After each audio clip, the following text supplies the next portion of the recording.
इन सभी अधिकारीगण एवं मेरे किसान साथियों, मैं थोड़ा सा अपना परिचय देना चाहूँगी। हम 40 साल शहर में रहने के बाद, रिटायरमेंट के बाद गांव में आए। मैं शहर में बहुत ज़्यादा बीमार रहती थी। इसी वजह से मेरे पतिदेव ने गांव में आने का विचार किया। गांव में आके मैंने पंचगव्य का कोर्स शाहबाद से किया था। वहाँ कई किसान थे, वो कोई कह रहा जैविक हूँ, कोई कह रहा प्राकृतिक हूँ। मेरी समझ में ये चीज़ें कुछ नहीं आई। तो वहाँ से आने के बाद मैंने 2018 में अपने खेत में कोई भी केमिकल नहीं डाला और गेहूँ बीज दिए। गेहूँ इतने ज़्यादा हो गए, मैंने शाहबाद में आचार्य जी के पास फिर फ़ोन किया कि आचार्य जी गेहूँ तो बहुत हो गए, अब मैं क्या करूँ। तो ऐसे ही उन्होंने एक एड्रेस दिया जो पिल्लू खेड़ा समूह का था, एक मेरा किसान साथी सत्यवान जी, और वहाँ के हेड थे हमारे डॉक्टर सुभाष जी, जो आपके सामने हैं आजकल, जो हेड ट्रेनर के रूप में आपको ट्रेनिंग देते हैं। मैं उस ग्रुप से कुदरती जुड़ गई और मेरे गेहूँ भी बिक गए और अच्छा मेरे को प्रॉफिट हुआ। तो हम 2.5 एकड़ में प्राकृतिक खेती करते हैं उसके बाद, और 3 साल से मैं बिल्कुल ठीक हूँ। मुझे कोई भी किसी तरह की प्रॉब्लम नहीं है। बिना किसी दवाई के ही मैं ठीक होगी। खेतों में काम करने से, मिट्टी के अंदर नंगे पैर चलने से और वहाँ पर काम करने से मैं बिल्कुल ठीक हूँ। तो मैं सभी को ये संदेश देना चाहती हूँ कि प्राकृतिक की खेती की तरफ आप आगे बढ़ो। जीवामृत डाल के ही आप सारी कमी पूरी कर सकते हो मेरे हिसाब से, क्योंकि मैंने 2018 से अब तक अपने खेत में कोई भी दवाई खाद बाहर से लेके नहीं डाला। अपनी देसी गाय में रखती हूँ, उसी के गोबर गौमूत्र से मैं सारी दवाइयाँ बनाती हूँ। और अब सरसों के ऊपर मैं स्प्रे करने लग रही हूँ गुड़ के अंदर थोड़ा गुड़ और ये अपनी खल, इसमें थोड़ा सा गौमूत्र डाल के 2-4 दिन डाल के सर्दी से बचाने के लिए, क्योंकि गुड़ गर्म होता है। तो और खल भी, ये सारी मिला के जब मैं उसके ऊपर स्प्रे करूंगी तो पछेती सरसों है उसमें फायदा मिलेगा, पाले का प्रकोप नहीं होगा। तो ज्यादा मैं अपना अनुभव और क्या बताऊं, जब मैं बिल्कुल ठीक होगी, इससे ज्यादा और क्या हो सकता है। कोई दवाई जब जिस घर से चली जाए, और कोई चीज हम बाहर से खरीद के नहीं खा रहे 2018 से, उसके बाद हमने कोई चीज बाहर से, सब्जी तक भी कुछ भी खरीद के नहीं लाते। दाल अपने घर की बनाते हैं, मूंग बोती हूँ वही खाते हैं। कभी उनको उबाल के वैसे ही कच्चे ही ग्राइंड करके परोठे बना लिए, कभी कुछ कर लिया, कभी कुछ कर लिया। देसी प्राकृतिक तरीके से खाती हूँ। थोड़ा प्राकृतिक का भी मेरे को ज्ञान है, 3 साल की ट्रेनिंग की है। और 40 साल रहने के बाद देखो मायने रखता है 40 साल शहर में रह के काम करना। और भगवान की कृपा दृष्टि ये है कि मेरे बच्चे भी ये नहीं है कि भाई हमें मना करते हैं, अच्छी पोस्टों पे हैं वो। एक बेटा अभी 10 तारीख को कर्नल बना है, ये अपनी 9 पैरा में है वो। और एक बेटा इनकम टैक्स अफसर है, एक बेटी साइंस टीचर लगी है। देखो एक भी पैसा मेरी बेटी का नहीं लगा, और अमेरिका में गवर्नमेंट जॉब लग के वो यहाँ से गई है आजकल। नहीं तो किसान अपने बाहर भेजने के लिए बच्चों को, खेत को बर्बाद कर रहे हैं। ऐसा ना करके उनको अच्छी पैदा लेने के लिए प्राकृतिक तरीके अपनाओ। उसमें आपका कोई भी पैसा खर्च नहीं होता।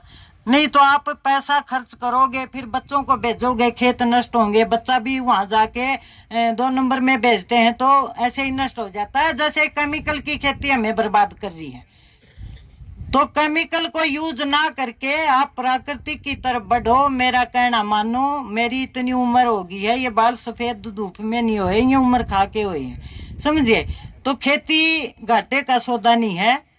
और पंचगव्य अब हम जीवामृत आपको बना के दिखाएंगे डॉक्टर साहब के साथ, जिसमें गोबर, गौमूत्र, गुड़ और ये बेसन और अपने खेत की मिट्टी, ज्यादातर तो पीपल के नीचे की मिट्टी या मेड की मिट्टी ये लेनी चाहिए, क्योंकि इसके अंदर जीवाणु ज्यादा होते हैं। और देसी गाय का जिक्र वेदों में भी इतना आता है और गायों का तो कोई जिक्र नहीं है। तो जैसे टॉपर बच्चा होता है स्कूल में पहले फर्स्ट आता है, फिर पूरे जिले में कोई एक बच्चा फर्स्ट आता है तो उसकी वैल्यू अलग ही होती है। उसी तरीके से अपनी देसी गाय जिसकी इतनी बड़ी ठुई होती है ना, उसके अंदर सूर्य केतु नाड़ी होती है जो सूर्य से सारी किरणों को ऑब्जर्व करके और जो गोमूत्र गोबर के अंदर हमें दूध के अंदर ये सारी चीजें देती है, उसकी बात ही अलग है। गाय का दूध तो अमृत है, वैसे ही गोबर और गोमूत्र भी उससे कम नहीं है। मैं तो इन्हीं चीजों से देखो कर रही हूँ और मैं सभी को यही सलाह देती हूँ, छोड़ दो रासायनिक डालना और आ जाओ। एक साल थोड़ा सा कम होगा तो कोई फर्क नहीं पड़ता, नहीं तो शुरू में आप एक चीज और करो, उससे और भी अच्छा रहेगा।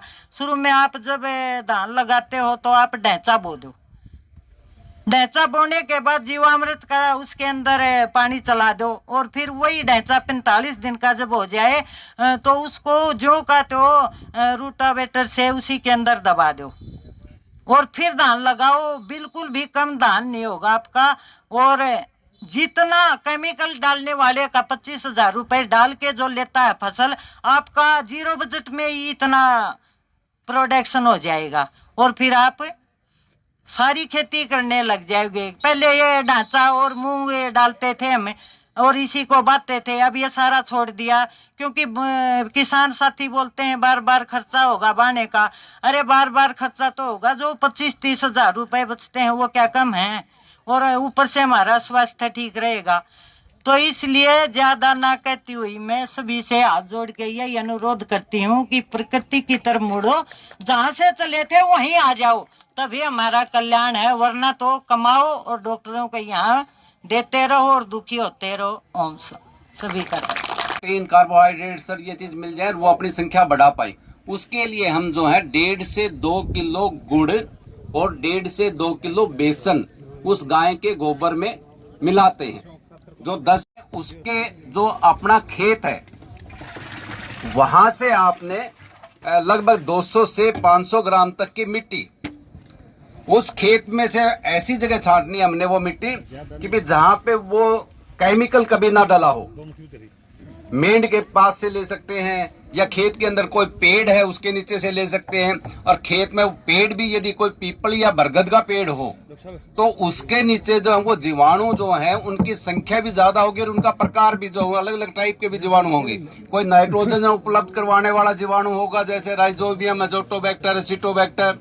फास्फोरस सोलबिलाइजिंग बैक्टीरिया जो फास्फोरस को घोलते हुए बैक्टीरिया भी उसमें होंगे उस मिट्टी में। हमारे पोटास को जो है घोलने वाले भी बैक्टीरिया होंगे। हमारा डिकम्पोजिशन जो है गले सड़े गए पत्तों को गड़ाते हैं वो भी होंगे। तो वे सारे तो वो चीज जो है उसमें हम जो है वो मिट्टी को मिलाएंगे। तो मिट्टी को जो हमने जो 200 से 500 ग्राम मिट्टी मिलाई हमने, 1.5 से 2 किलो जो हमने गुड़ मिलाया, 1.5 से 2 किलो बेसन, गाय का जो 10 किलो गोबर और 8 से 10 लीटर उसमें हमने गौमूत्र को मिलाना है। क्योंकि ये सारी चीजें मिलने के बाद उसमें जीवाणु भी निकल गए और उसमें जो है पौधे को जो तत्व चाहिए आवश्यक वो तत्व भी जो है ये जीवामृत जो तैयार करते हैं वो उपलब्ध करवाता है। तो इसको जो हम इसके सारे इन चीजों को डालने के बाद ड्रम में 180 लीटर पानी में उसको आराम से सुई की दिशा में अपने जो एक डंडे के लकड़ी के डंडे की मदद से उसको मिक्स करते हैं।